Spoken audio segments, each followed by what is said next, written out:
ভাইরা আমার, বিজ্ঞান প্রমাণ করে কোন মানুষ যখন নাকি মরে যায়,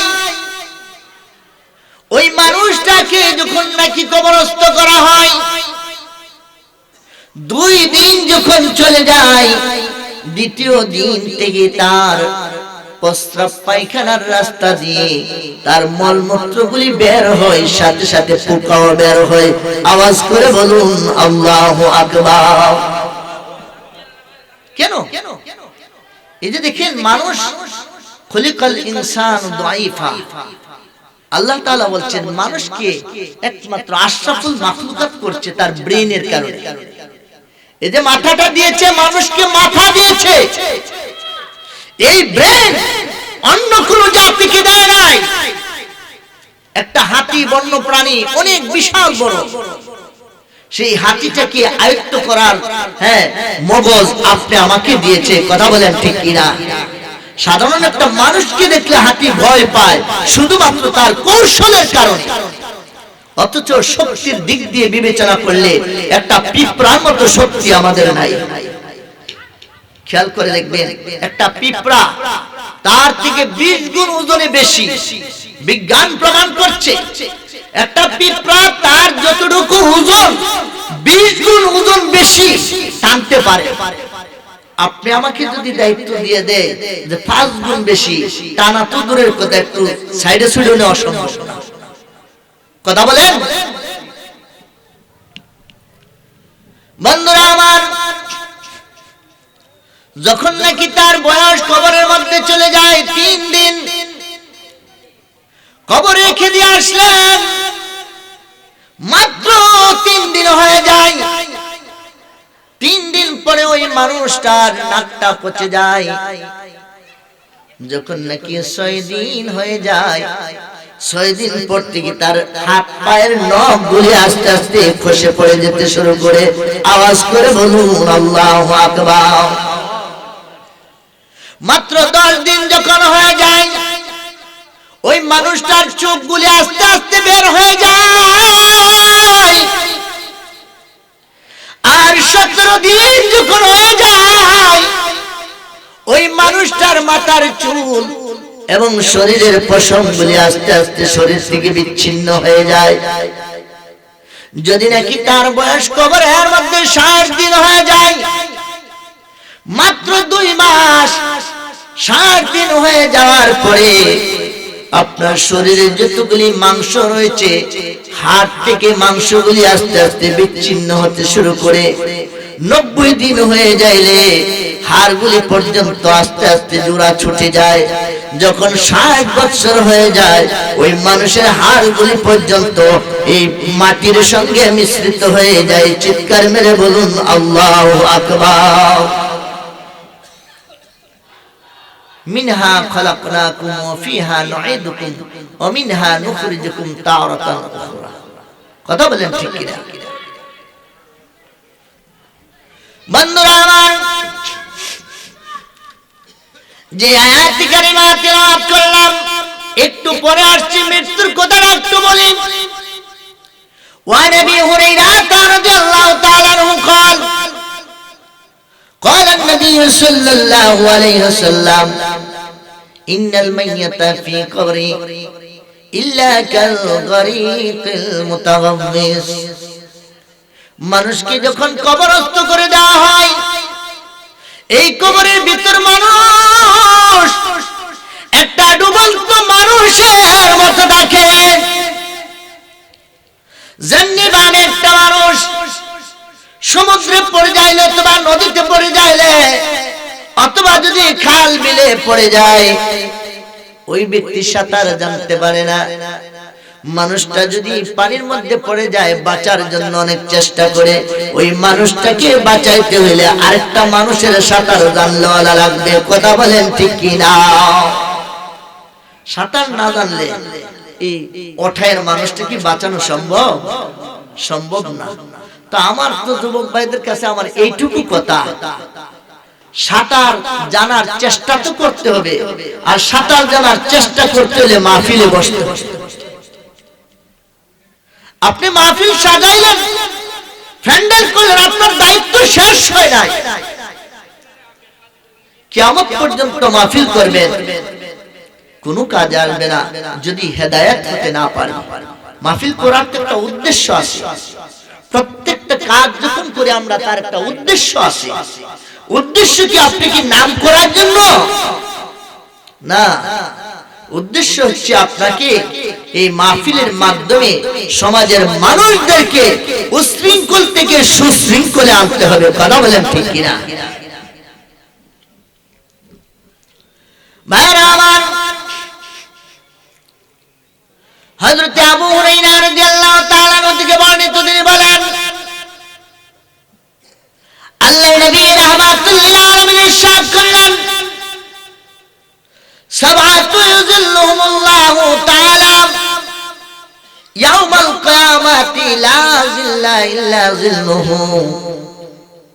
কিয়ামতের ময়দানে 7 শ্রেণীর মানুষকে আমার আল্লাহ আরশের ছায়ার নিচে জায়গা করে দিবেন। সুবহানাল্লাহ। কয় শ্রেণীর মানুষ? শুধু এগুলি শুনে যাবেন, শুনে বাড়িতে যা অনুশোচনা করবেন, হ্যাঁ, যে আমি কি 7 শ্রেণীর ভিতরে আছি কিনা। যদি থাকতে পারি আমরা সাকসেস, যদি থাকতে না পারি অবশ্যই এগুলির ভিতরে আসার চেষ্টা করব। কথা বলেন ঠিক কিনা? সাহাবায়ে কেরাম জিজ্ঞাসা করলেন, ইয়া রাসূলুল্লাহ, এই 7 শ্রেণীর মানুষকে কে? এক নাম্বার বললেন ইমামুল আদিলুন। এক নাম্বার রয়েছে নেই পরায়ণ বাদশা। নেই পরায়ণ বাদশা যিনি রয়েছেন তিনি কি আমার আল্লাহ আরশের ছায়ার নিচে জায়গা করে দিবেন।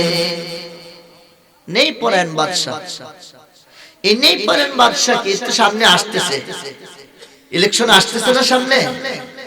এখন তো মনে করেন যে ভালো মানুষ, হ্যাঁ সবাই তো ভালো, সবাই ভালো, কিন্তু কর্মগুণে বোঝা যায় কে কতটুকু ভালো, ভালোর পার্সেন্টেজ কতটুকু। কথা বলেন ঠিক কিনা? যখন নির্বাচন আসবে নামাজ রোজা টুপি দাড়ি পাগড়ি সবই থাকে, নির্বাচন শেষ যে আমি। কথা বলেন।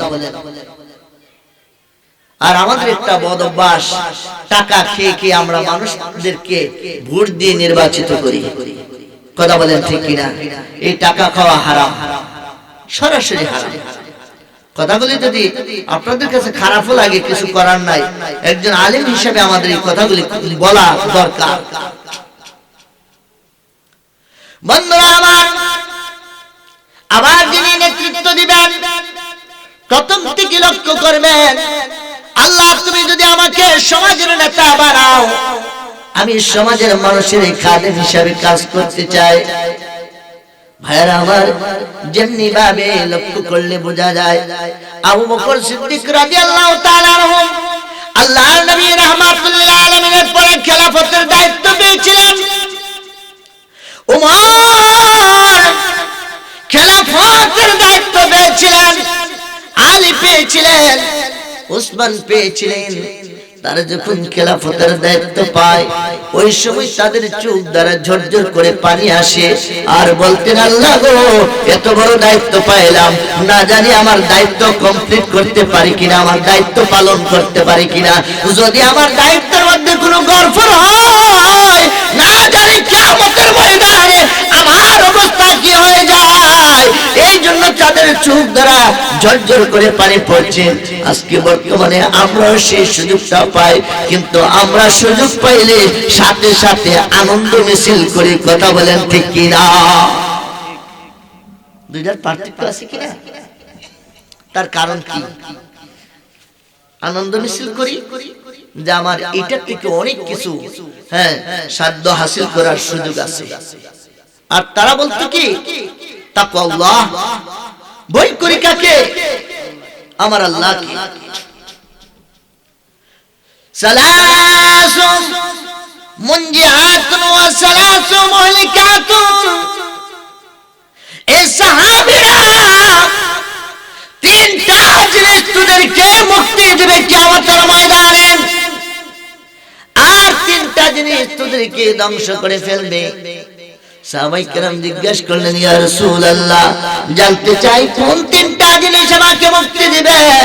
এক নাম্বার বললেন তাকওয়াল্লাহ ফি সিররিন ওয়া আলানিয়াতিন, তুমি আল্লাহকে ভয় করবা, যেটা তোমার গোপনে হোক প্রকাশ্যে হোক, সব সময় আমরা আল্লাহকে ভয় করতে হবে। সুবহানাল্লাহ।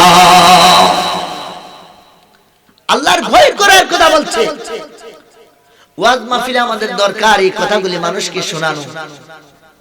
ভাইরা আমার, এখন আমরা ওয়াজ মাহফিলটা চলে গেছে যে একটা অভিনয়ের কাতারে, কৌতুকের কাতারে চলে গেছে। কথা বলেন ঠিক কিনা? কিয়ামতের ময়দানে যদি এক চুল পরিমাণ এদিক সেদিক করেন, বানায়া বানায়া যদি কথা বলেন, উপায় থাকবে না, সেদিন উপায় থাকবে না। আরে সাধারণ মানুষ তো দূরের কথা, বক্তাদেরই উপায় থাকবে না। সুতরাং বানায় কোনো কথা বলা যাবে না। শুধু বানায় নয়, আপনি একটা কথা বলবেন, আপনি ইউটিউব থেকে শুনছেন, শুনে এটা আপনাকে ফতোয়া হিসেবে ছাড়তে পারবেন না, বরং আপনি বলতে হবে এইটা যে ইউটিউবে অমুক বক্তার থেকে শুনছি, উনি তো বড় আলেম, ওনার কাছ থেকে শুনছি, উনি এইভাবে এইভাবে ফয়সালা দিয়েছেন, এইটা বলতে পারবেন। কিন্তু আপনি যদি বলেন যে কোরআন হাদিসে আছে, এইটা শুনছেন ওনার থেকে, আসলে কোরআন হাদিস আপনি তাকান নাই, তাহলে আপনি মিথ্যাবাদী। খেয়াল করেন বন্ধুরা আমার, হযরত সাইয়্যিদনা ওমর রাদিয়াল্লাহু তাআলা আনহু তিনি কেমন নেতা ছিলেন? উনি দিনের বেলা তার দায়িত্ব পালন করতেন, তার রাজ দরবারের কাজ কমপ্লিট করতেন। রাত যখন হয়ে যেত তিনি ঘুমাইতেন না, বিভিন্ন মানুষদের বাড়ি বাড়ি তিনি ঘুরে বেড়াইতেন, বিচরণ হয়ে যাইতেন। আমি ওমর, এই জাহানের খলিফা আমি ওমর, কে যেন না খেয়ে মরছে, কে যেন পরিবারের মধ্যে কষ্ট করছে, আমি ওমর, আমি যদি ঘুরে ঘুরে না দেখি, কিয়ামতের ময়দানে আমার আল্লাহর দরবারে আমি কোনো জবাব দিতে পারবো না। ওমর হঠাৎ একদিন ফজর নামাজের সময় একটা ঘরের পাশে যেয়ে দাঁড়াইলেন। এমন সময় ওই ঘরের ভিতরে মা তার মেয়েকে বলতেছে, মা, আজকে আমাদের বকরি থেকে যে দুধ দহন করছো, এই দুধের সঙ্গে একটু পানি মিশাইয়া দাও, বাজারে নিয়ে যাইব। মেয়েটা বললেন, মা গো মা, ও মা, এই যদি পানি মিশাইয়া দেই তাহলে তো উমর দেখে ফেলবে। মা, এই সময় কোন উমর আমাদের পাশে থাকতে পারে না, উমর তার দরবার শরীফে রয়েছে, আমাদের পাশে নাই। মেয়েটা জবাব দে, মা গো মা, যদি উমর না দেখে আমার আল্লাহ তো দেখতেছে, আল্লাহকে কিভাবে আমরা ফাঁকি দিব? চিৎকার মেরে বলুন আল্লাহু আকবার। উমর ঘুরে ঘুরে বেড়াইতেন।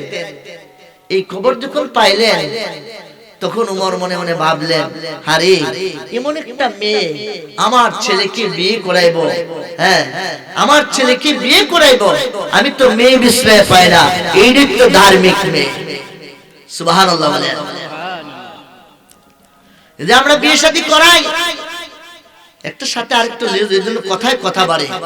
আমাদের সন্তানদেরকে, যে সন্তানের উপর যে পিতামাতার কিছু কর্তব্য আছে, পিতামাতার প্রতি সন্তানের কিছু কর্তব্য আছে, আছে কিনা? এর মধ্যে এইটাও রয়েছে, সন্তান যখন নাকি বিয়ে শাদীর উপযুক্ত হবে, আপনি তার বিয়ের ব্যবস্থা করতে হবে। বিয়েটা কিভাবে করাইবেন? যে ইয়ানকিহুল মারআতা লিআরবা'i খিসাল, তুমি বিয়ে করাও চারটা গুণ দেখে। কয়টা গুণ? চারটা গুণ দেখে তুমি বিয়ে করাও। এক নম্বর হচ্ছে যে লিদ্দীনিহা, তার মধ্যে ধর্ম আছে কিনা, সবচেয়ে প্রাধান্য হচ্ছে ধর্ম আছে কিনা। ধার্মিকতা আছে, তুমি তোমার সন্তানকে বিয়ে করাও, পুত্রবধূ ধার্মিকতা আছে। কিন্তু আমরা কি কোনদিন এই কাজটা করছি? কথা বলেন। এখন তো 90% মানুষ যাদের চামড়া সুন্দর কিনা, এটা তো আমরা চাই। কিয়ামতের ময়দানে সেদিন দাঁড় করাইলে আমরা কি জবাব দিব আল্লাহর দরবারে? কোন জবাব নেই। ভাইরা আমার, এক নাম্বার রয়েছে আপনার ধার্মিকতা চাইবেন, ওয়াহসাবিহা, 2 নম্বরে তার বংশ গৌরব চাইবেন,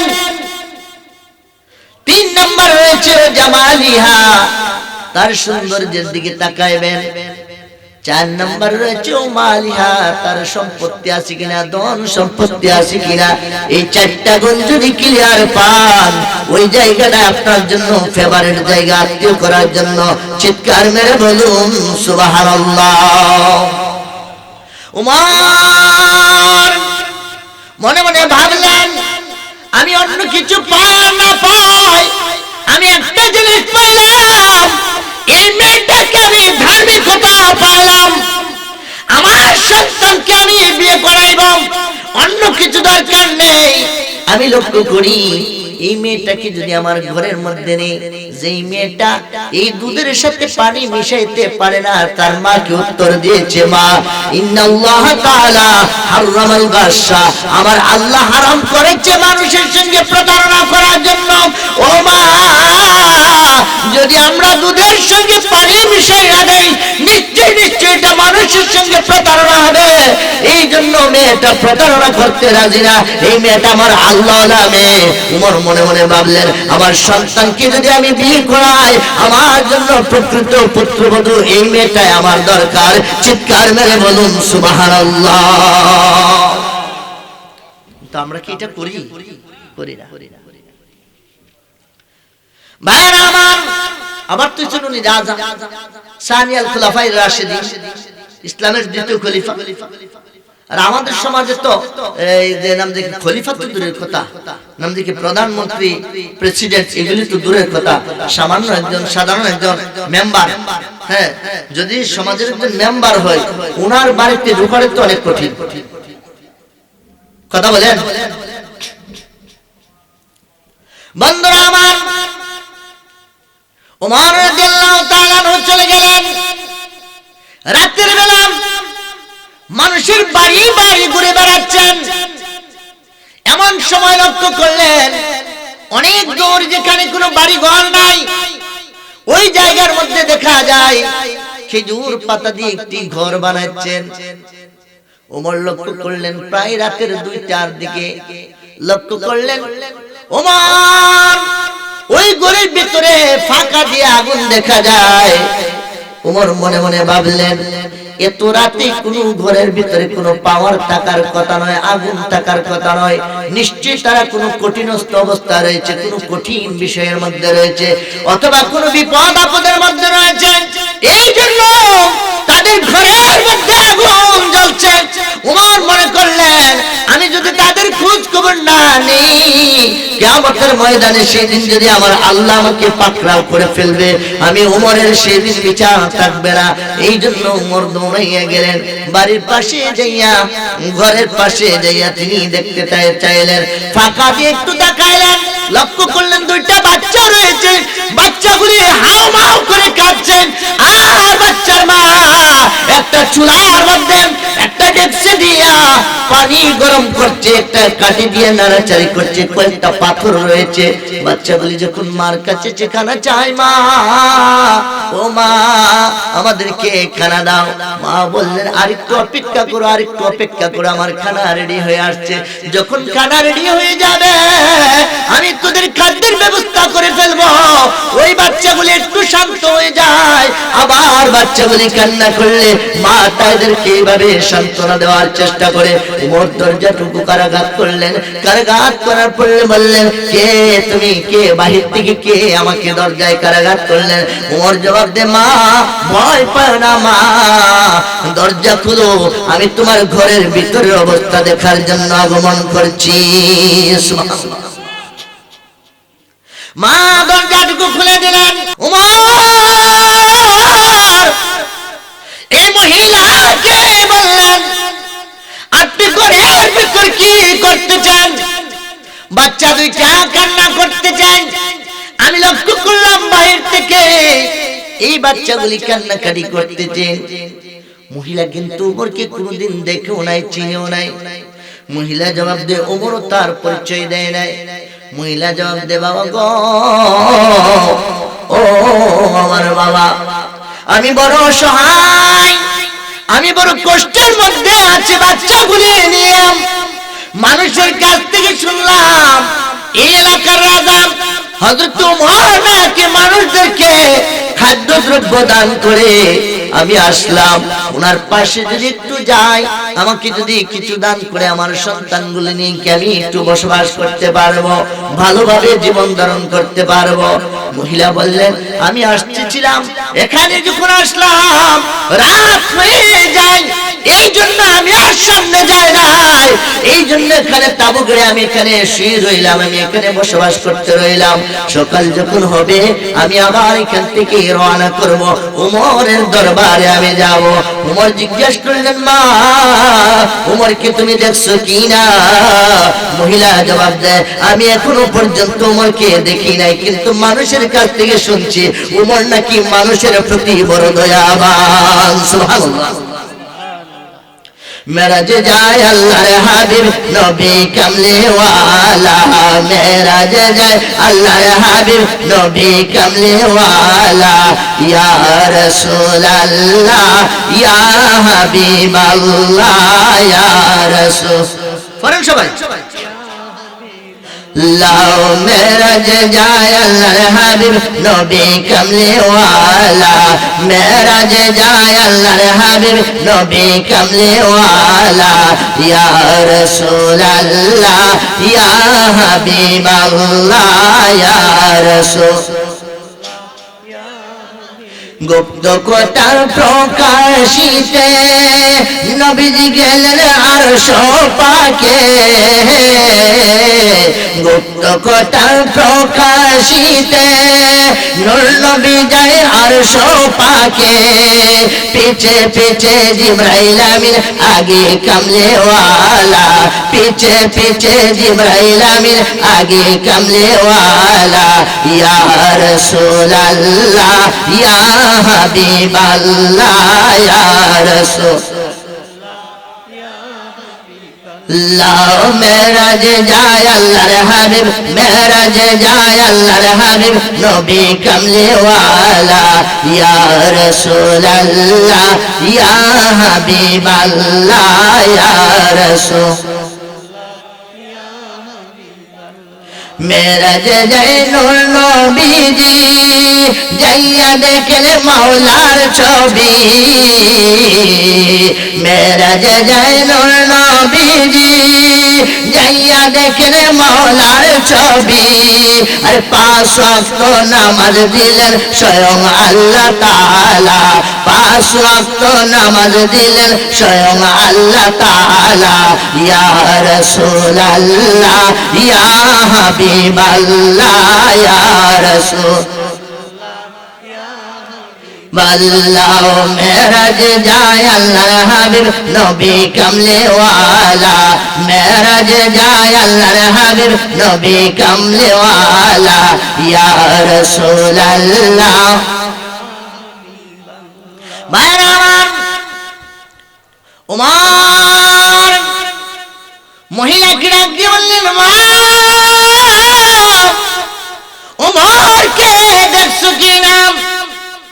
মহিলা জবাব দিলেন না, আমি এখনো ওমরকে আমি দেখি নাই। মাগুমা অপেক্ষা করো। ওমর বেরিয়ে আসলেন। ওমর যাইয়া তার ওই যে খাজাঞ্চের মধ্যে চলে গেলেন, বাইতুল মালের কাছে চলে গেলেন। খাদেমকে বললেন খাদেম, একটা বস্তার ভিতরে কিছু মাল উঠাইয়া দাও, মাল প্রবেশ করাইয়া আমার গাড়ির মধ্যে দিয়ে দাও। চাল ডাল যা কিছু রয়েছে বস্তার ভিতরে দিয়ে দিলেন। খাদেম জবাব দেয় মনিব গো, আমি হইলাম আপনার খাদেম, আপনি হইলেন আমার মনিব। চিরাচরিত নিয়ম আমার কাঁধে দিয়ে দিবেন, আমি যাই আপনি আমার সাথে আসেন। উমর জবাব দেয় না না, দিনের বেলা তোর দায়িত্ব, রাতের বেলা তোর দায়িত্ব না। রাতের বেলা দায়িত্ব হইল আমি উমরের। জোরে বলুন সুবহানাল্লাহ। এখন বলেন আমরা যদি নেতা হই উমরের মতো এই কাজ করিনি, না করি না ভাই, নেই বিচার নেই পরায়ণ বাদশা হতে হবে আমাদের।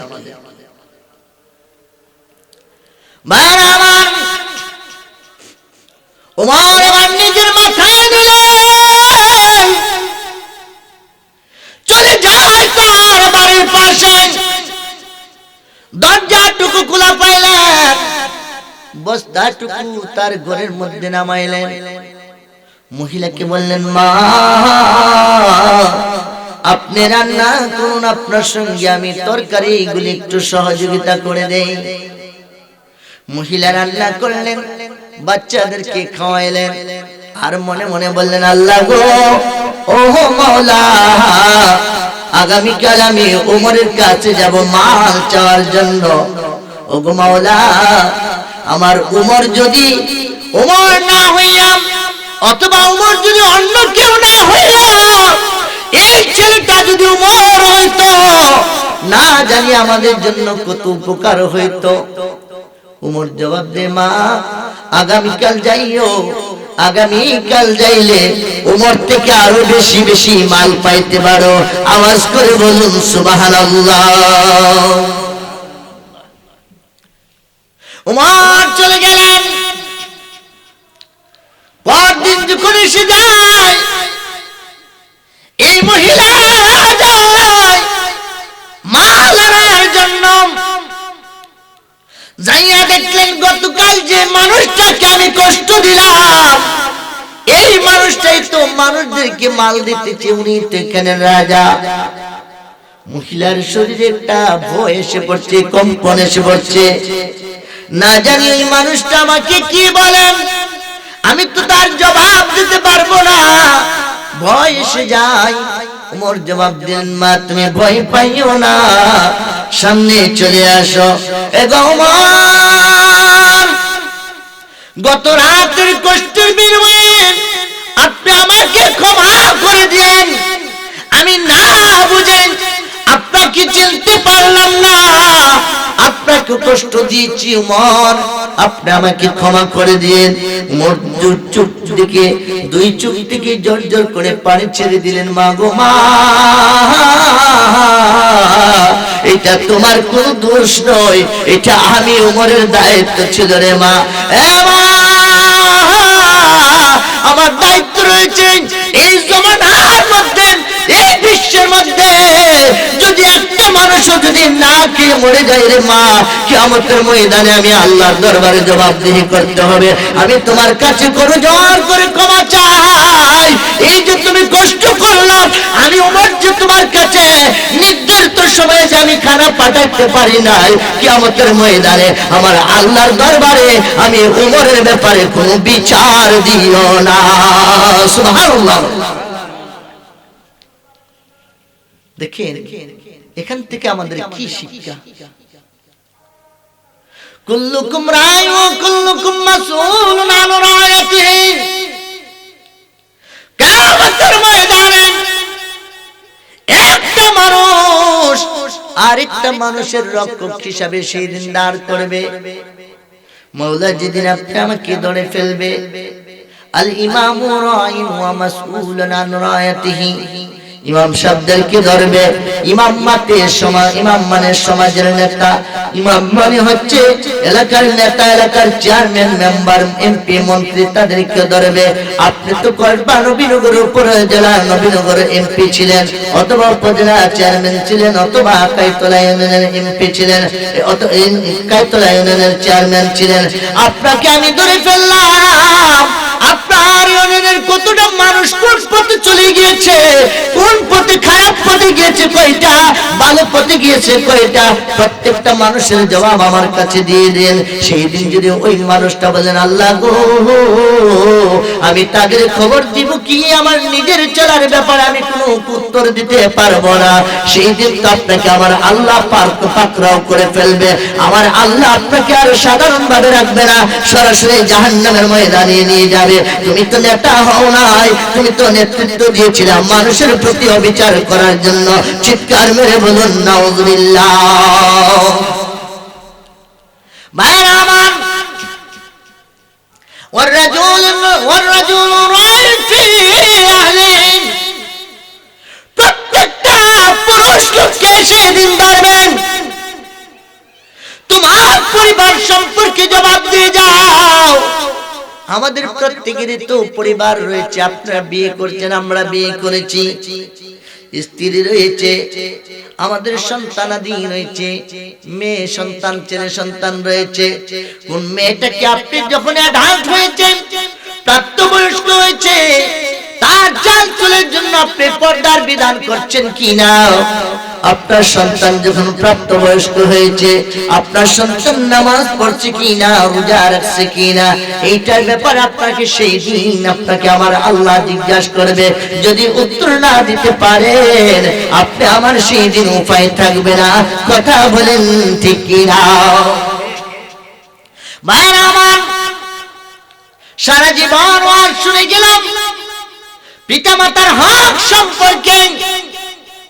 আর কিছু হক রয়েছে, সন্তানদের হক রয়েছে, পিতামাতার কাছ থেকে সন্তানের কিছু হক পাওনা রয়েছে।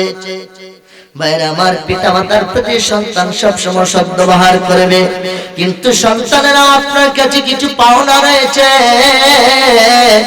আপনার কাছ থেকে তার কিছু হক রয়েছে। সাহাবায়ে কেরাম জিজ্ঞাসা করলেন, ইয়া রাসূলুল্লাহ ওয়া নবী রাফি রাদিয়াল্লাহু তাআলা আনহু قال ورأيت رسول الله صلى الله عليه وسلم أذن في الحسن بن علي، أذن حسن بن علي حين ولادته فاطمة بالصلاة। ফাতেমার ঘর থেকে যেদিন ইমাম হাসান পৃথিবীতে আগমন করলেন, আমি লক্ষ্য করলাম আমার নবী রাহমাতুল লিল আলামিন ইমাম হাসানকে কোলে নিলেন, কোলে নিয়ে ডান কানে আযান দিলেন, বাম কানে কামত দিলেন। ভাইরা আমার, এই কাজটুকু করে আপনি আমার জন্য সুন্নাত। জোরে বলুন সুবহানাল্লাহ। আপনার সন্তান হয়েছে, আপনার প্রথম দায়িত্ব রয়েছে এই সন্তানের ডান কানে আযান দিবেন, বাম কানে কামত দিবেন। যদি আপনি এটা নিজে নিজে না করতে পারেন, বললেন হুজুর আমরা তো আযান দিতে পারি না, আমরা তো আযান দিতে পারি না, ইকামত দিতে পারি না, তাহলে আমার দায়িত্ব কি? যদি আমি এইভাবে না পারি, মসজিদের ইমাম সাহেব রয়েছে, মুয়াজ্জিন সাহেব রয়েছে, ওনাদের শরণাপন্ন হব। ইমাম সাহেবকে বলবো, হুজুর আমার সন্তান এসেছে পৃথিবীর বুকে, জীবনের প্রথম সন্তান এসেছে, বড় আনন্দ লাগতেছে, হুজুর আপনাকে নিয়ে যাই, আমার সন্তানের ডান কানে আযান দিবেন, বাম কানে আপনি কামত দিবেন, এই কাজটুকু করে দিবেন। যদি অন্তত অন্য মানুষ দ্বারা যদি করাইতে পারেন, সন্তানের প্রথম নাম্বার হক আপনি আদায় করতে পারলেন। জোরে বলুন সুবহানাল্লাহ। করিনি আমরা এটা? কথা বলেন, করিনি? হ্যাঁ, করে না? হ্যাঁ, করবেন। হাসপাতালে অনেকে সিজারে বাচ্চা হয়, তখনও বলবেন যে আমার বাচ্চাকে আমার হাতে দেন। বাচ্চাকে তো দিবে, কিছুক্ষণ সময় ভিতরে রাখার পরে বের করে এনে দিবে না? দিলে আপনি তখন আস্তে আস্তে ধীরে ধীরে পড়বেন, মানে একটু টাইনা টাইনা পড়বেন এই আযান, আর তাড়াতাড়ি পড়বেন ইকামত। শব্দটি একই, শুধু অতিরিক্ত শুধু কামাতুস সালাহ। ভাইরা আমার, সন্তান যখন জন্ম হয়, আযান কেন, ইকামত কেন? আযান দিয়ে বললেন, ইকামত দিয়ে বললেন, সন্তান আমার এটাই ছিল আমার দায়িত্ব, তোমাকে আযান আর ইকামতের ব্যবস্থা করে দেওয়া। প্রস্তুত থাকো, যে কোনো সময় তোমার নামাজের জানাজা হয়ে যেতে পারে। জানাজার নামাজে এই জন্য আযান না, ইকামত নাই, ওই যে আমরা জন্মের সাথে সাথে হকটুকু আদায় করে দিই। সুবহানাল্লাহ। 2 নাম্বার, আল গুলাম তুযবাহু আনহু ইয়াওম আস-সাবিঈ আইসাম্মা ইউলাকু রাসু। সন্তান যখন জন্মগ্রহণ করবে, 7ম দিনের দিন তার জন্য একটা সুন্দর নাম রাখতে হবে। এটাও বাবা আমার দায়িত্ব। কিতাব প্রমাণ করে বহুত সন্তান জান্নাতে চলে যায়, এমন ইসলামিক নাম না, হিন্দুদের নাম রেখে দিয়েছে মুসলমানের নাম। কথা বলেন আছে কিনা? আওয়াজ করে বলুন আছে কিনা? এই জন্য ভাইরা আমার, আপনি যখন সন্তানের নাম রাখবেন, আপনি চেষ্টা করবেন কোন সাহাবায়ে কেরামের নামগুলিকে তুলনা করে রাখার জন্য। কেননা কিতাব প্রমাণ করে কিয়ামতের ময়দানে আমার আল্লাহ বলবে, ইয়া আবু বকর, দুনিয়ার সমস্ত আবু বকরগুলি হাত বাড়াইবেন। আল্লাহ বলবেন, আমি তোমাদেরকে ডাকি নাই, আমি ডাকলাম শুধুমাত্র সিদ্দিক আকবরকে, যিনি এক রাতের আমল উমর থেকে শুরু করে तमाम পৃথিবীর মানুষের আমল যদি এক পাল্লায় দেওয়া হয়, সিদ্দিক আকবরের নবীজির সাথে যে হিজরত করতে গিয়েছিলেন, ওই যে গুহার মধ্যে চলে গেলেন, ওই এক রাতের আমল দুনিয়ার সমস্ত আমলের চেয়ে বেশি উনাকে আমার আল্লাহ লক্ষ্য করবেন। আমি তো সিদ্দিক আকবরকে ডাক দিলাম, সকল মানুষগুলি লজ্জায় পেয়ে যাবেন, হাত তুলে নামাইবে, মৃদু সুরে বলবে, আল্লাহ গো, মনে করছিলাম আমার বাবা আমার নাম রেখেছেন আবু বকর, আমি মনে করছিলাম আমাকে মনে হয় আপনি ডাক দিয়েছেন, কারণ যে সময় ডাক দেন সেখানে তো সিদ্দিক আকবর উল্লেখ করেন নাই। আমার আল্লাহ বললেন, বান্দারে, যে তোর সিদ্দিক আকবরের সঙ্গে তোর নামটা মিলে গেছে রে বান্দা, এই জন্য যা সকল আবু বকরকে আমি এই মুহূর্তে জান্নাতি করে দিলাম। আবু বকর বললেন, আল্লাহ, আমার নাম তো আমি রাখি নাই, কে রেখেছে? আমার মা রেখেছে, আমার বাবা রেখেছে। এই নামের জন্য যদি জান্নাতে যেতে হয়, সর্বপ্রথম আমার মা বাবাকে জান্নাতে যাওয়ার দরকার।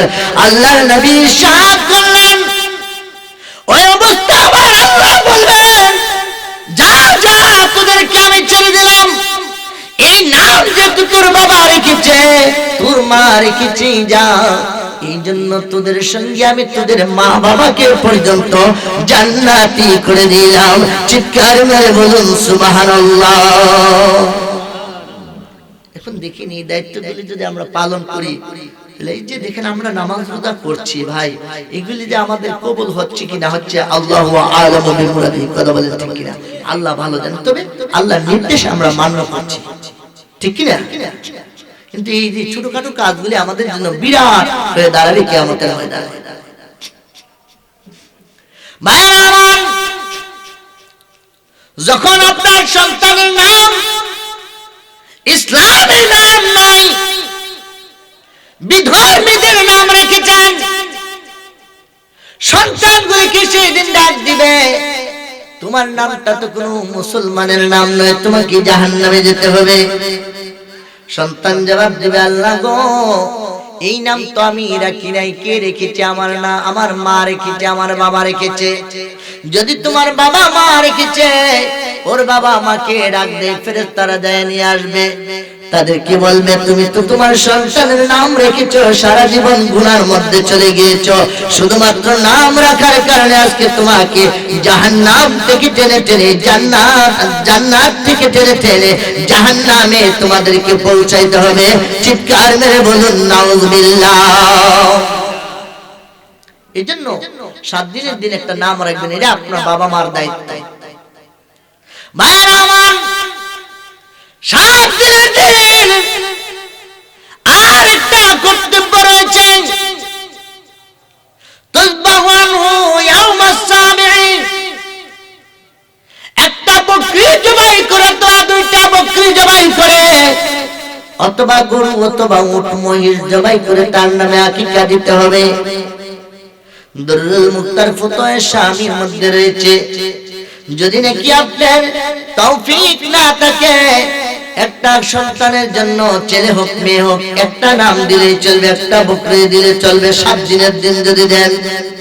আর যদি তৌফিক থাকে, আল গুলামু শাতানি ওয়ানিল জারিয়াতু শাতুন, যদি নাকি আপনার সন্তান ছেলে হয় তার জন্য 2টা বকরি, যদি কন্যা সন্তান হয় তার জন্য 1টা বকরি দিয়ে 7 দিনের দিন আপনি আকিকা দিতে হবে।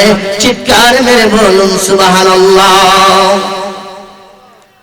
ভাইরা আমার, ওই যে হাদিসটুকু বললাম, এক নাম্বার এই যে রয়েছে ইমাম নাদিরুন, নাম্বার রয়েছে এই পরান বাদশা কিয়ামতের ময়দানে আমার আল্লাহ আরশের ছায়ার নিচে জায়গা করে দিবে।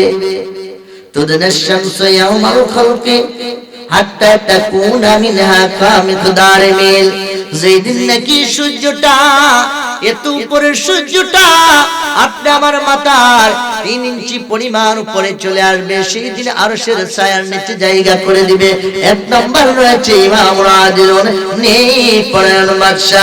2 নম্বর রয়েছিল শাবুন নাশাউ ফি ইবাদাতিল্লাহি তাআলা, এমন যুবক আজকে তো যুবক মাহফিলের মধ্যে নাই, দাওয়াত করে আনলেন যুবকদের সম্পর্কে ওয়াজ করার দরকার। ভাইরা আমার, এমন যুবক রয়েছেন যে যুবক নাকি তার তামাম জিন্দেগিটা আমার আল্লাহর দরবারে, যৌবনকালটা আমার আল্লাহর দরবারে সুবর্দ করে দিয়েছে। ওই মানুষটাকে আমার আল্লাহ কিয়ামতের ময়দানে আরশের ছায়ার নিচে জায়গা দিবে। সুবহানাল্লাহ। কিন্তু ওয়াজ যদি করে যুবকরা তো নাই, যুবকরা মনে করে যদি আমরা মাহফিল সাজাই এইটাই মনে হয় কিয়ামতের ময়দানে আমাদের নাজাতের ওসিলা। আর মেলায় মেলায় ঘুরব, আর সেখানে নারী পুরুষ আড্ডা মারব, কথা বলেন ঠিক কিনা? কিন্তু সেই দিন কিয়ামতের দিন আমার আল্লাহ তুমি আমার কোনো উপায় রাখবে না, কথা বলেন ঠিক কিনা?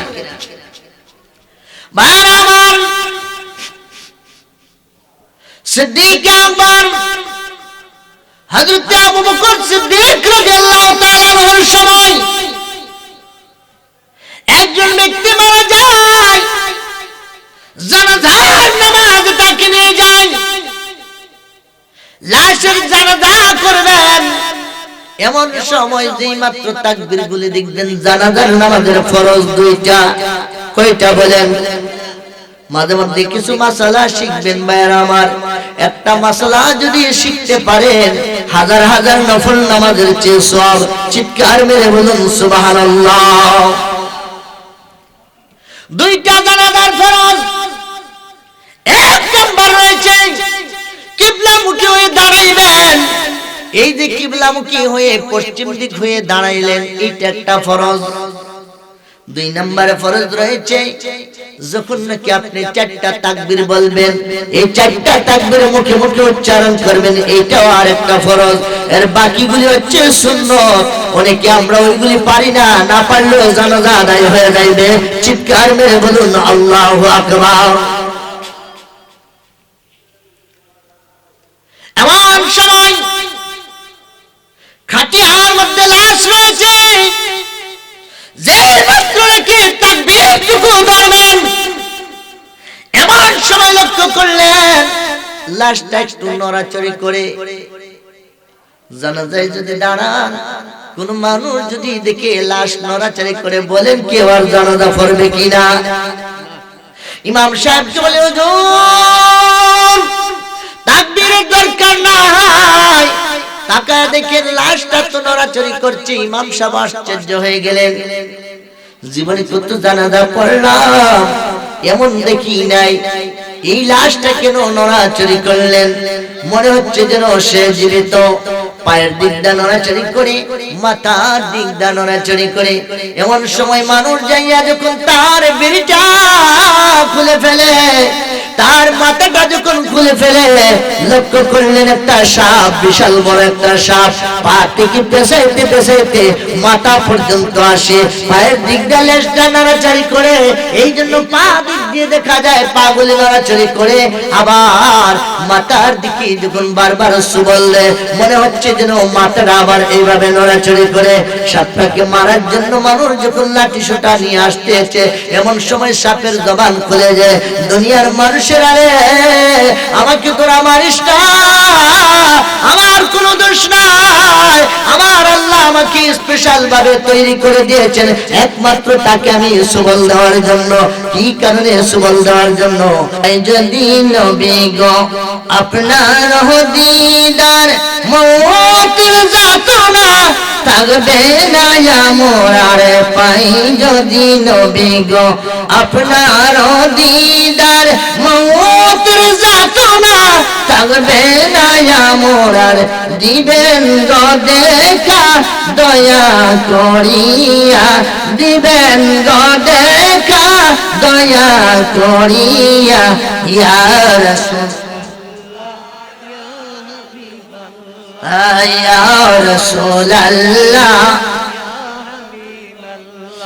মুনকির নাকির আসিয়া সওয়াল করবেন বসায়া, দিবেন নবীজি পর্দা উঠাইয়া। মুনকির নাকির আসিয়া সওয়াল করবেন বসায়া, দিবেন নবীজি পর্দা উঠাইয়া। সালাম করিব কদম চুমিয়া, সালাম করিব কদম। ইয়া রাসূলুল্লাহ ইয়া রাসূলুল্লাহ। মারামান 3 নম্বর والرجل মুআল কলবুহু মুআল্লাকুম বিল মসজিদ। এমন একজন ব্যক্তি যেই মানুষটার অন্তরটা সব সময় মসজিদের সঙ্গে লিয়াজ রয়েছে। আছে কিনা? আছে, অনেক মানুষ আছে বুড়া মানুষদের। এগুলি কার? বুড়া মানুষদের। যুবকদের হয় না, যুবকদের কমই হয়। বুড়া মানুষ যারা আছে তারা তো মনে করে এক ট্রেন চলে গেছে আরেক ট্রেন চলে যায়। কথা বলেন ঠিক কিনা? তারাও কোন বিপদে পড়ে, কারণ বুড়া মানুষের কিন্তু সমাজে দাম নাই। কথা বলেন। এই নাতিপতি পর্যন্ত আপনি যখন ডাক দেন দেখি রে যাস কুলাই লে বুইরা তুমি কথা বলো, কথা বলেন। নাতিপতি বলেন এইগুলি, কারণ কি? আপনি আদর করেন বেশি, আদরের কারণে এগুলি বলেন। ঠিক কিনা? ভাইরা আমার 3 নম্বর রয়েছে যে মানুষটার অন্তরটা সব সময় মসজিদের সঙ্গে লাগু রয়েছে। এই মানুষটা যখন নাকি মসজিদে যায়, ইযা খরাজা মিনহু হাত্তা ইয়াউদু ইলাইহি, যখন নাকি মসজিদ থেকে বের হয়ে যায় অন্তরটা মসজিদের জন্য কাঁদে। যতক্ষণ পর্যন্ত মসজিদে না যেতে পারে ততক্ষণ পর্যন্ত তার অন্তরটা মসজিদের দিকে লিয়াজ রাখে। আল্লাহর নবীজি বললেন তুমি মরে যাও, যখন তুমি মরে যাইবা তোমাকে আমার আল্লাহ আরশের ছায়ার নিচে জায়গা করে দিবেন। সুবহানাল্লাহ। ভাইরা আমার, এই জন্য মসজিদের দিকে খেয়াল রাখতে হবে, নামাজের প্রতি খেয়াল রাখতে হবে। অনেক সময় আমাদের পাশ থেকে আমাদের সম্মুখে জামাত চলে যায়, জামাতে যায় না। ভাইরা আমার, হযরতে জুনায়েদ বাগদাদী রাহমাতুল্লাহ আলাইহির সময় ওনার সঙ্গে একজন সফর সঙ্গী নিলেন। দুজন মিলে একটু সফর করার জন্য বের হইলেন। অনেক দূর চলে যায়, লক্ষ্য করলেন যোহরের ওয়াক্ত হয়েছে, নামাজ পড়বেন, যোহর নামাজ পড়বেন। জুনায়েদ বাগদাদী আর তার খাদেম দুইজন। জুনায়েদ বাগদাদী বললেন খাদেম রে দেখো না আরেকজন লোক আছে কিনা, যদি 3 জন লোক হয় একজন সামনে থেকে ইমামতি করবে আর 2 জন পিছন থেকে জামাতে নামাজ আদায় করবে। চিৎকার মেরে বলুন আল্লাহু আকবার। খাদেম অনেক দিকে ঘোরাঘুরি করলেন, পায় নাই, যুবক পায় নাই। অনেক দূরে লক্ষ্য করলেন একটা কাঠ বাগান দেখা যায়, একটা মানুষ কুড়াল দিয়ে কাঠ কাটে। খাদেম চলে যায়, সালাম দিলেন আসসালামু আলাইকা। উনি উত্তর নিলেন, বললেন যে উত্তর নিয়েছেন আপনি নিশ্চয়ই মুসলমান। আনা মুসলিম, আমি মুসলমান। এ ভাই কাট কোরআন, আমার উস্তাদ রয়েছেন, আমার সঙ্গে আমার পীর সাহেব রয়েছেন, নামাজের সময় হয়েছে, নামাজ আদায় করে কিনা? অবশ্যই নামাজ আদায় করি। কাঠকুড়ালি রে আয়, আমরা তিনজন যদি একসাথে হই, আমরা একসাথে জামাতে নামাজ আদায় করতে পারবো। উনি দৌড়ে আসলেন, মাথার ঘাম পায়ে পায়ে পড়তেছে, শরীরে মাথার ঘাম পড়তেছে। কাঠকুড়ালিকে যখন বললেন, জুনায়েদ বাগদাদি তুমি নামাজ আদায় করবা কিনা? নামাজ আদায় করবো। বাবা গো, ওযু করে নিয়ে আসো, তারপর নামাজ আদায় করবো। কাঠকুড়ালি জবাব দেয়, হুজুর মুসলমানদের কাছ থেকে কোনদিন ওযু ভাঙে না বা ওযু ছুটে না। চিৎকার মেরে বলুন সুবহানাল্লাহ। এখন দেখেন, সে কাঠ কাটছে, তারপরে সে কি ওযু রাখতে পারছে? তা আমরা জীবনে কি করছি? হ্যাঁ, জুনায়েদ বাগদাদি বললেন, তোমার কি মাঝে মধ্যে ওযু ভাঙে না? লোকটা জবাব দেয়, হুজুর ওযু অনেক সময় ভাঙে, ভাঙার সাথে সাথে আবার ওযু করে ফেলি। জুনায়েদ বাগদাদি মনে মনে ভাবলেন, আমি মনে করছি যেন এই মানুষটা ওযু রেখে রেখে, যে মানুষটা কাঠ বাগানের কাঠ কাটে পরিশ্রম করে, আমি সমাজে বিচরণ করি, এই জন্য আমি মনে করলাম এই লোকটা তো আমার চেয়ে আমার আল্লাহর দরবারে আমলদার বেশি। কথা বলেন ঠিক কিনা? আমাদের সমাজে যদি নাকি টুপি দাড়ি পাগড়ি লাগাই আসতে পারি, আমার চেয়ে বড় মাওলানা আর কেউ নাই। কথা বলেন ঠিক কিনা? জুনায়েদ ডাক্তার বললেন, বাবা আজকের নামাজের ইমামতি আমি করব না, তুমি নামাজের ইমামতি করবে। লোকটা বললেন, ঠিক আছে হুজুর, আমি নামাজের ইমামতি করব। জুনায়েদ বাগদাদির সামনে দাঁড় করায় দিলেন। জুনায়েদ এবং তার খাদেম পিছনে তিনি মুক্তাদি হইলেন। লক্ষ্য করলেন, যখন সিজদা করতে যায়, সিজদার মধ্যে পড়ি আমরা কমপক্ষে 3 বার পড়ি সুবহানা রাব্বিয়াল আলা, পড়ি কি না ভাইরা আমার? যখন সিজদা করতে যায়, দুইটা সিজদার মধ্যে কোন সিজদা তাড়াতাড়ি হয়, আবার কোন সিজদা একটু বিলম্ব হয়। জুনায়েদ নামাজ শেষে জিজ্ঞাসা করলেন, বাবা একটা সিজদা লম্বা আর একটা সিজদা খাটো, ছোট করে দিলা, একটা হচ্ছে কালিল আর একটা হচ্ছে কাসির, তার তারতম্য কি? লোকটা বললেন, হুজুর গো, আমি যখন সিজদার মধ্যে যাই, আমি লক্ষ্য করি কখন আমার মাওলা আমার সঙ্গে দেখা করবেন। তা'বুদিল্লাহ কান্নাকা তারাহু ফাইন লাম তাকুন তারাহু ফাইন্নাহু ইয়ারা। তুমি এমন ভাবে সিজদা করো নামাজের মধ্যে যেন তুমি স্বয়ং আল্লাহকে দেখে দেখে তুমি সিজদা করতেছো। যদি তুমি আমার আল্লাহকে না দেখো, মনে রাখবা তোমার আল্লাহ দেখতেছেন, এইটা মনে করে তুমি সিজদা করবা। আমি যখন সিজদার মধ্যে যাই, অপেক্ষা করি কখন আমার আল্লাহ আসবেন। যতক্ষণ পর্যন্ত আল্লাহকে না দেখি আমি মাথাটা উঠাই না। কোন সিজদার মধ্যে তাসবিহ বেশি পড়ি, আমার কোন সিজদার মধ্যে আমি তাসবিহ কম করলে আমার আল্লাহকে দেখতে পাই। যেই মাত্র আমার আল্লাহকে দেখতে পাই, তখন আমি আল্লাহু আকবার বলে মাথা উঠাই, আওয়াজ করে বলুন সুবহানাল্লাহ। এখন বলেন, যুবকদের জীবন এভাবে সাজানোর দরকার আছে কিনা? হ্যাঁ, নাকি মাহফিল সাজাই দিয়ে বাইরে দিয়ে আড্ডা মারবেন? কথা বলেন। যুবক ভাইয়ের আমার অনুরোধ রাখবো তোমাদের প্রতি, যে তোমরা এত সুন্দর প্যান্ডেল সাজাইছো, টাকা পয়সা উড়াইছো, তোমাদের অনেক কষ্ট হয়েছে। কষ্ট হয়েছে না? অনেক কষ্ট হয়েছে। কারো কাছে একবারে জায়গা 10 বার যায় হাত পাচ্ছ।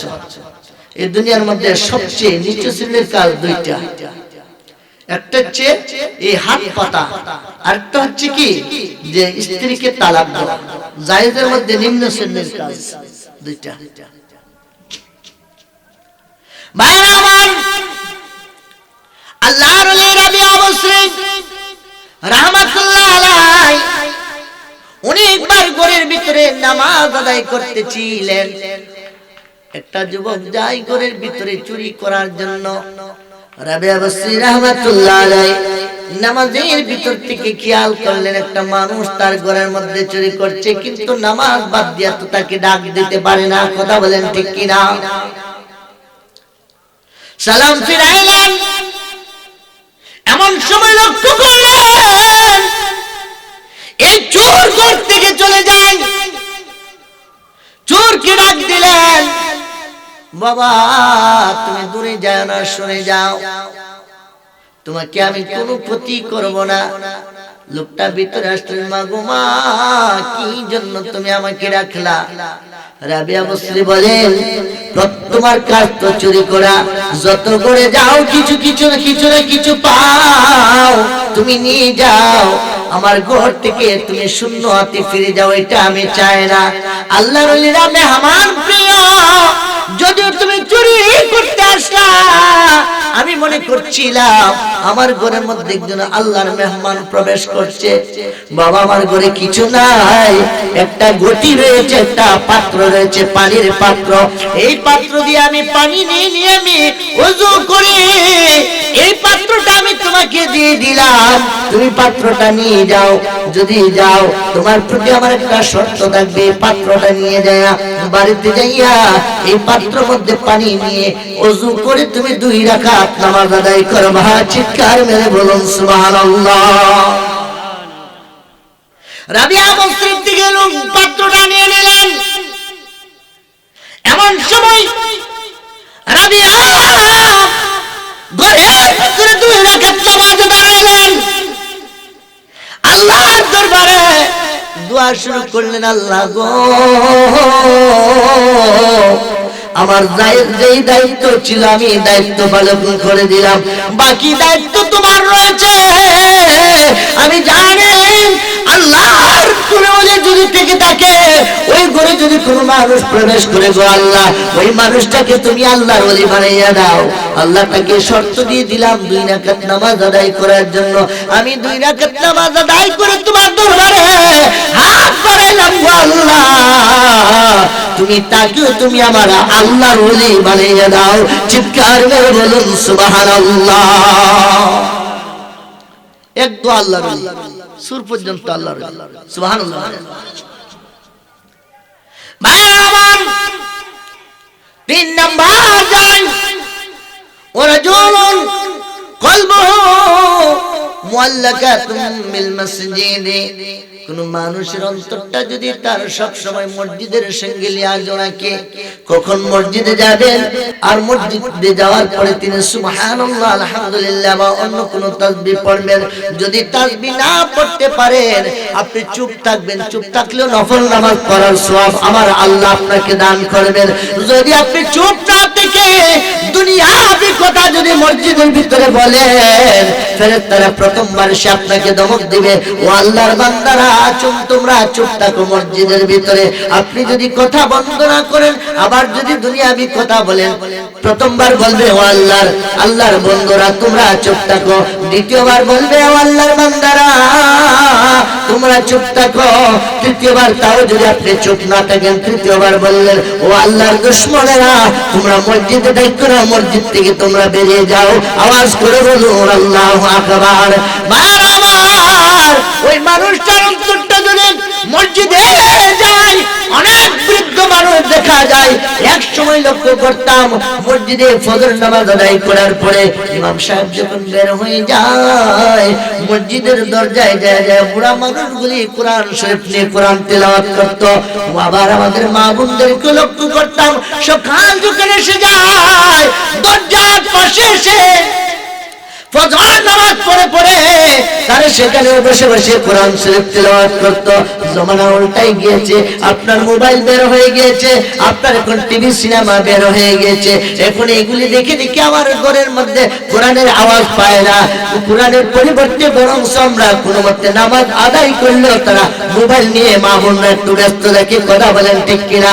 অথচ আপনার প্রত্যেকটা ঘরে ঘরে কোরআন রয়েছে, আপনি তাকের মধ্যে কোরআন সাজাইয়া রাখছে, কিন্তু কোরআন তো তাকের মধ্যে সাজাইয়া রাখার জিনিস নয়, বরং কোরআনকে দিয়েছে পড়ার জন্য, কোরআন আমাদেরকে দিয়েছে। এই কোরআনকে যদি আমরা পাঠ করে মান করা আল কোরআনা ফাস্তাযহারাহু ফাআহাল্লা হালালুহু ওয়া হাররামা হারামুহু আদখালাহুল্লাহুল জান্নাত। যদি কোনো মানুষ কোরআনকে রিচার্জ করে, কোরআন পড়ে, আর কোরআনকে যদি একটু বুঝে নেয় কোন জিনিসটা হালাল, হালালকে হালাল জানে, হারামকে হারাম জানে, আদখালাহুল্লাহুল জান্নাত, আমার আল্লাহ তাকে জান্নাতি করে দিবেন। চিৎকার করে বলুন সুবহানাল্লাহ। ওয়া শাফা'লাহু ফি আশারাতিন মিন আহলি বাইতিহি কুল্লুকুম ওয়াকাল ওয়াজাবাত লাহুন নার। ওই মানুষটাকে আরেকটা পাওয়ার দিয়ে দিবে, তার আপন বংশ থেকে মা বাবা দাদা দাদি নানা নানি এমন মানুষ যারা নাকি জাহান্নামে চলে গিয়েছে, যাদের জন্য জাহান্নাম ওয়াজিব, ওই মানুষদের থেকে 10 জন মানুষকে টেনে টেনে জান্নাতে শাফায়াত করে নিয়ে নিতে পারবে শুধুমাত্র কোরআন পড়নেওয়ালা ব্যক্তি। তাহলে বলেন আমাদের কোরআন পড়ার দরকার আছে কি না? কোরআন পড়িনি আমরা, কোরআন তো পড়ি না, এখন তো মক্তবে ছেলে মেয়েকে বাড়াই না। সকালবেলা আমরা যাই কোথায়? কেজি স্কুলে, কিন্ডারগার্টেন। এখন কিন্ডারগার্টেন যাইতে গেলে এখন ছেলের বাবা তাকে বিদেশ আর নিয়ে যায় মা। কথা বলেন? ওই কিন্ডারগার্টেনে আবার দেখবেন স্কুলের সামনে একটা অভিভাবকরা বসার একটা জায়গা করে দিয়ে দেয়, নারী পুরুষ যারা যে অভিভাবক সেখানে অবস্থান করে। এখন মহিলারা যখন যায়, সাজার দরকার ছেলের, সাজে টাইনে নিজেই। কথা বলেন ঠিক কিনা? ইসলাম জমান আমাদের থেকে উল্টায় গেছে ভাইয়ের আমার। এই জন্য আজকে আমাদের মাহফিলে কোনো কাজ আসে না। এই জন্য দেখেন মাহফিল সাজাইছে, এই যে যারা যুবক ফুলামান বাইরে ঘুরতেছে এরা মনে করতে হুজুর একটা জিকির দিলে তারপরে যাবো। কথা বলেন ঠিক কিনা? জিকির তো হবে। জিকির কি? এই জিকিরটা কি? নামাজের মধ্যে দাঁড়াইলে যেমনি ভাবে অন্যদিকে খেয়াল করা আপনার জন্য হারাম। জিকিরের মধ্যে জিকির যখন করবেন তখন আপনি অন্য মানুষকে করা হারাম। জিকিরও করতেছি, মসজিদে গান লাগাই দিছি, আর কিছু কিছু হাই হাই হই হই। কথা বলেন? তা আমরা সমালোচিত হবে না? কথা বলেন ভাইরা আমার? এগুলি তো উচিত কথা, তো এগুলি বললে আবার আমরা সমস্যা, দাওয়াত দিতেন না। কথা বলেন ঠিক কিনা? জিকির করুন না, হুজুরদেরকে দাওয়াত দেন। ভাইরা আমার,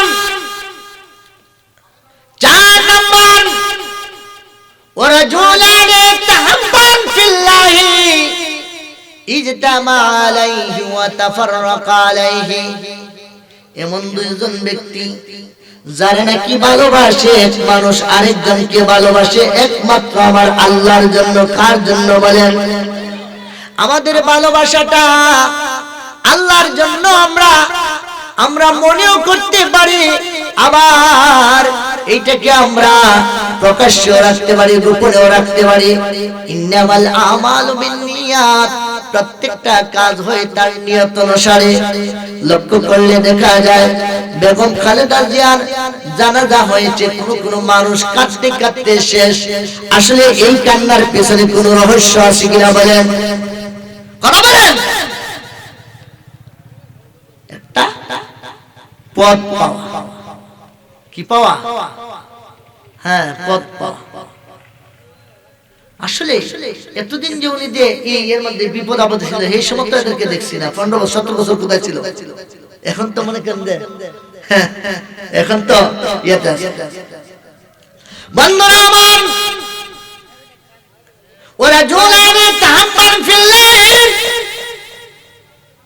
এমন 2 ব্যক্তি আছেন একজন আরেকজনকে ভালোবাসবে একমাত্র আল্লাহর ভালোবাসার জন্য। আপনি ধনী হইতে পারেন, আমি আপনাকে ভালোবাসবো কোনো স্বার্থ নিয়ে নয়। আপনি ধনী মানুষ, আপনার সঙ্গে যদি আমি একটু চলাফেরা করি, ভালোবাসা একটু বেশি দেখায়, না জানি আপনার কাছ থেকে কিছু টাকা পয়সা ধার পাবো, বিপদ আপদে আপনার সহযোগিতা পাবো, এইটা উদ্দেশ্য থাকতে পারবে না। বরং লক্ষ্য করতে হবে এই মানুষটার ভিতরে তাকওয়া তাকওয়া দেখা যায়, এই মানুষটার তাকওয়ার কারণে আমি তাকে বেশি ভালোবাসবো।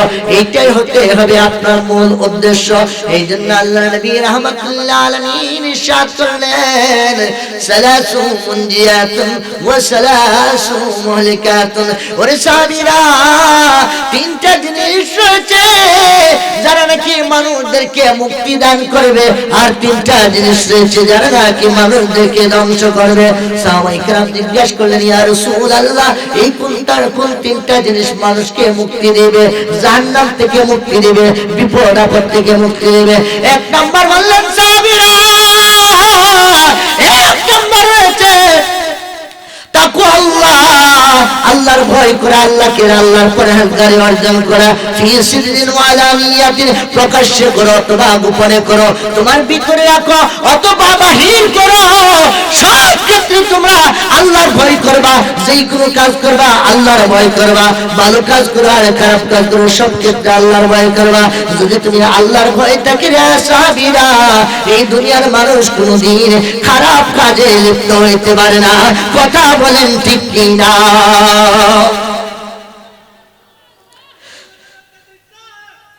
দুই নম্বর, ওয়াল কাউলু বিল হাক্কি ফি দাই ওয়াস সাকতি।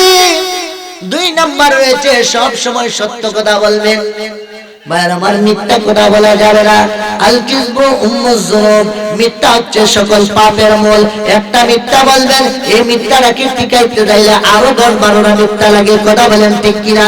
বরং আপনি মাথা পেতে নেবেন, আপনি শাস্তি পেতে নেবেন, এইটা আপনার জন্য যথেষ্ট।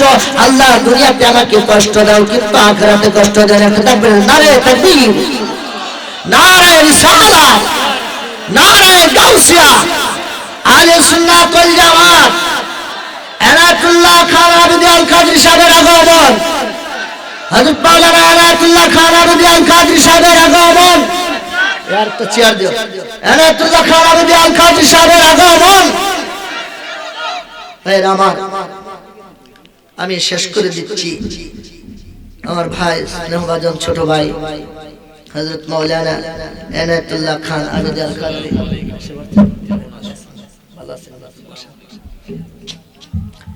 4 নম্বর বলছিলাম। 5 নম্বরে রয়েছে এমন একজন ব্যক্তি যিনি যাকারাল্লাহু আর-রাজুলু যাকারাল্লাহু খালিয়ান, যে নির্জনে আমার আল্লাহর ইবাদত করবে। ফাফাদাত আইনাহু, তার চোখ দ্বারা পানি ফেলবে আর বলবেন, আল্লাহ আমার মতো অসহায় মানুষ কেউ নাই। ওই মানুষটাকেও আল্লাহ কি করবেন? আরশের ছায়ার নিচে জায়গা করে দেবেন।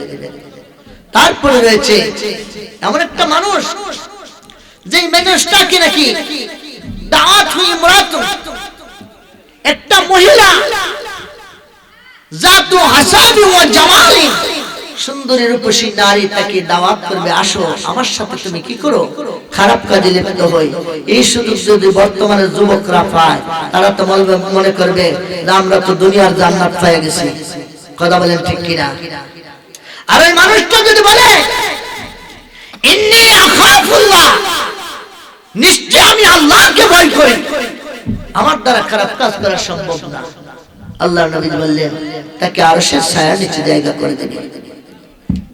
তারপরে রয়েছে ও তাসাদ্দাকা বিসাদকাতি, এমন একটা মানুষ, যে মানুষটা নাকি দান করে, ডান হাতে যা দান করলো বাম হাত তা জানলো না, এমন নির্জনে দান করে। লক্ষ্য একমাত্র তাকওয়াল্লাহ, আল্লাহর ভয়ের জন্য।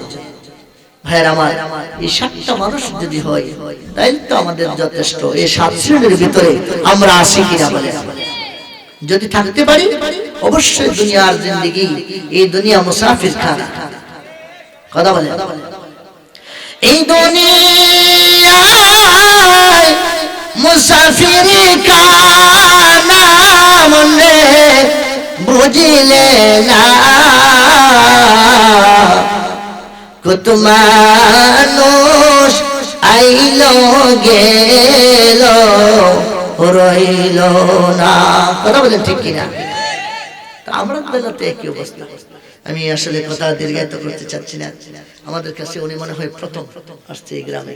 হ্যাঁ, তো ওনাদের কাছ থেকে আমাদের কিছু কুল্লু জাদিদুন লাযীজুন, প্রত্যেকটা নতুনত্বের আলাদা স্বাদ আছে।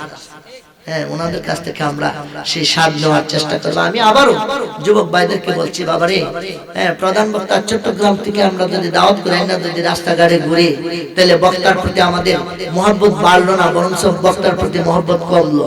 সুতরাং আমার ভাইজান আসছে, আমরা সবাই প্যান্ডেলে বসে পড়ি। আল্লাহ তাআলা আমাদের সবাইকে আমল করার তৌফিক দান করুন। ওয়া আলাইনা ইল্লাল বালাগ। আসসালামু আলাইকুম ওয়া রাহমাতুল্লাহি ওয়া বারাকাতুহু।